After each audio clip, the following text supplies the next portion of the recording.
Jemai, hello. My name is Susan Street and I'm the Head of Fitness to Practice at the Education Workforce Council, EWC. In this session, I'm going to talk to you about the Code of Professional Conduct and Practice, the Code, explain the reasons why we have one, why it's important, and provide you with some more detail about the 6 principles of the Code. For each principle, I will highlight the key expectations from the Code, as well as provide you with some short fitness to practice casework examples.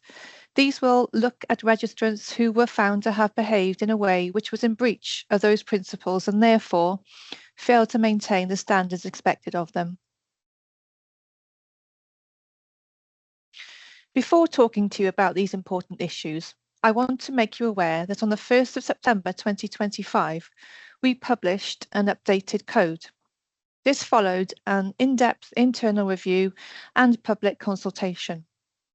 The focus of our review was to make sure the code is relevant, accessible, and meaningful to all 13 categories of registrant we now regulate.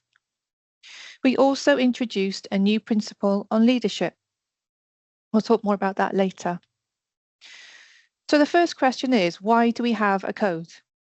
The answer is that the EWC is legally required to publish a code in legislation. Not only are we required to publish a code, we must also review it every 3 years, or if new categories of registration are added to the Register of Education Practitioners, that's known as the Register. The content of the code and any amendments to it are the product of consultation with our registrants and other stakeholders, including the public, professional associations and employers. We are not unique in having to publish a code. All professional regulators need to publish the standards of conduct and practice which are expected of their registrants. For example, the General Medical Council, the GMC, publishes a professional standards for good medical practice for doctors, and the Solicitors Regulation Authority, the SRA, publishes a code of conduct for solicitors. So this takes us on to answer the question, what does the code do? The answer is that it sets out the key principles of good conduct and practice expected of all EWC registered education practitioners in Wales.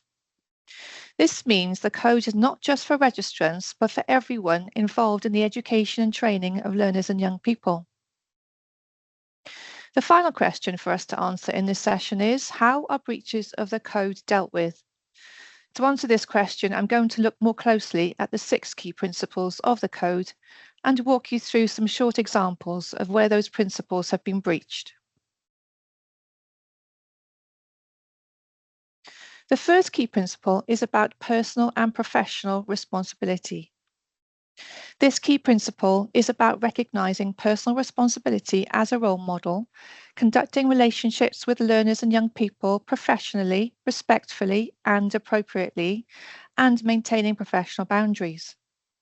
This includes using all forms of communication responsibly, for example, social media. The case example I've used here relates to a teaching assistant who recorded themselves mocking a child with additional learning needs, and who then uploaded the recording to their personal social media account. The content this registrant posted online could have been available for anyone to view, copy, or share, exposing the identity of the vulnerable child. Due to the unacceptable behaviour, they also risked undermining the reputation of the education professions by anyone who viewed it.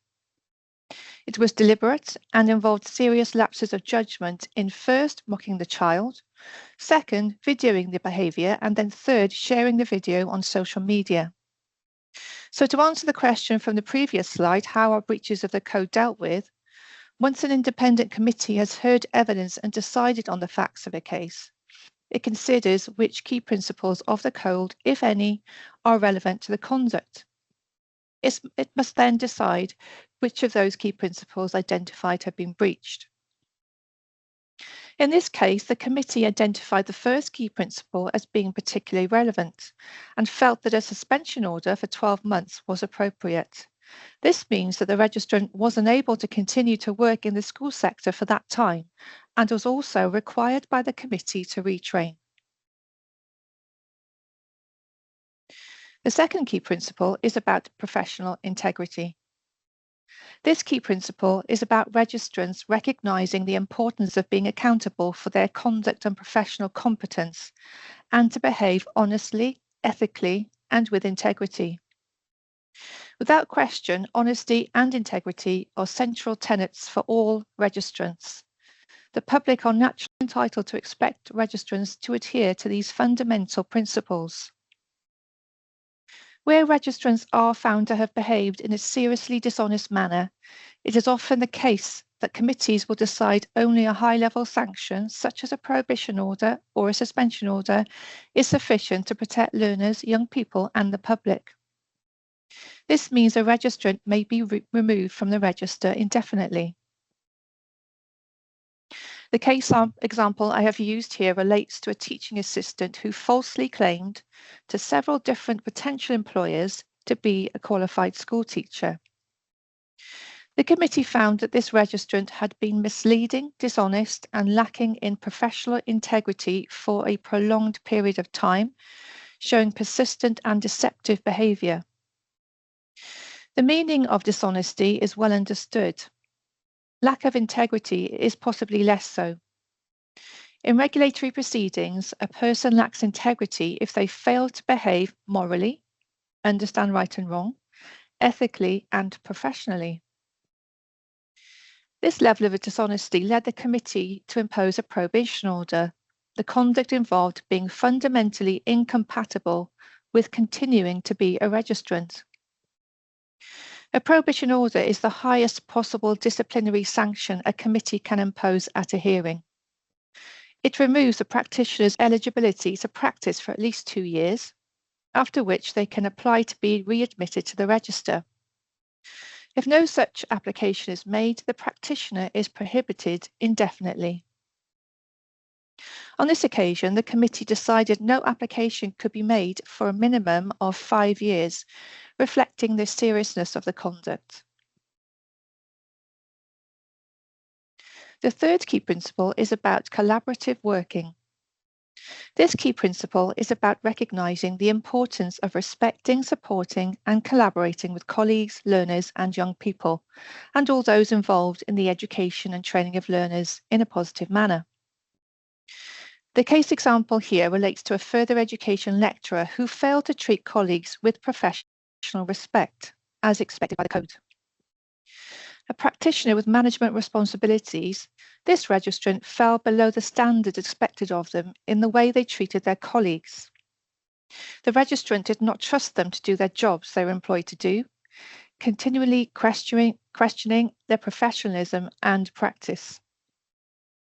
The code makes clear that registrants must respect and support others. Behaviour such as bullying, harassment, swearing, or intimidation falls short of these standards. In this case, the committee felt that a reprimand for 2 years was appropriate. This means that the registrant was able to continue working in their sector as their registration was not affected. The fourth key principle, and this is a new key principle, is about leadership. This key principle is about the highest standards naturally expected by the public, learners and young people of those practitioners with management responsibilities. Due to this being a new principle, no practitioner in such a position has yet been found to have breached this principle of the code. That said, committees have heard many cases where, for example, head teachers have failed to discharge their responsibilities, including failing to lead by example, breaching professional boundaries, mismanaging finances, breaching policies and procedures, and failing to ensure the safety and well-being of learners, young people and staff. For such serious failings, committees have on occasion decided that the only way to protect learners, young people and the public is to remove the practitioner from the register indefinitely by imposing a prohibition order. The fifth key principle is about professional knowledge and understanding. This key principle is about taking responsibility for professional standards and knowing, understanding, and complying with policies, procedures, and guidelines which are relevant to practice. The case example here relates to a specialist teacher who failed to safeguard the emotional, mental, and physical well-being of children in line with their individual plans and local and national policies. It will be obvious that this is not appropriate or acceptable for anyone to behave like this, let alone an education practitioner trained and experienced in additional learning needs. The registrant also failed to show any insight into these serious failings. This led the committee to prohibit this registrant, the conduct involved being fundamentally incompatible with continuing to be a registrant. The sixth and final principle is about professional learning. This key principle is about demonstrating a commitment to keeping professional knowledge and skills up to date and taking steps to improve the quality of practice when necessary. The case example here relates to a school teacher who had failed to prepare and plan differentiated lessons for learners and failed to supervise learners mark their work regularly or to adhere to health and safety standards. In this case, the practitioner was prohibited with a finding of serious professional incompetence, meaning the levels of competence required to carry out the role of school teacher fell seriously short. Now we've looked at why we have a code and its key principles, I want to highlight a number of resources we have produced to help you to comply with the code and meet the standards expected of you. First, we have a series of good practice guides covering a wide range of topics, including using social media responsibly, tackling racism, and positive working relationships. Each guide relates to the specific principles within the code and offers practical guidance to help you in your day-to-day practice. We also offer free in-person or virtual training and workshops to our registrants and stakeholders on a range of topics, including the code. If that is something you're interested in for your organisation, just visit our website or send us an email. Our contact details will be available on the next slide. Our series of events, blogs and podcasts provide valuable insights and discussion on topics that matter to you as registrants, giving you the chance to stay informed and connected. News on these coming up are published regularly on our channel, so please keep an eye out for those. You can also access them on demand via our website and our YouTube channel. The Professional Learning Passport is a free resource available to all EWC registrants. It is packed with features designed to support you in capturing, reflecting, sharing and planning your learning, the aim being to help you shape your ongoing professional development and practice. And finally, there's EBSCO.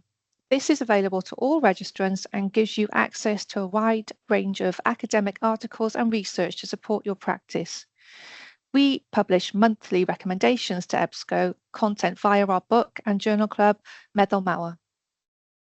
You can sign up to that now via our website. We've added links to everything we have covered in this session today in the description of this video below, so please take a look. Thank you for listening to this session, and if you have any questions relating to what we've covered or our wider work, our contact details are on the screen now.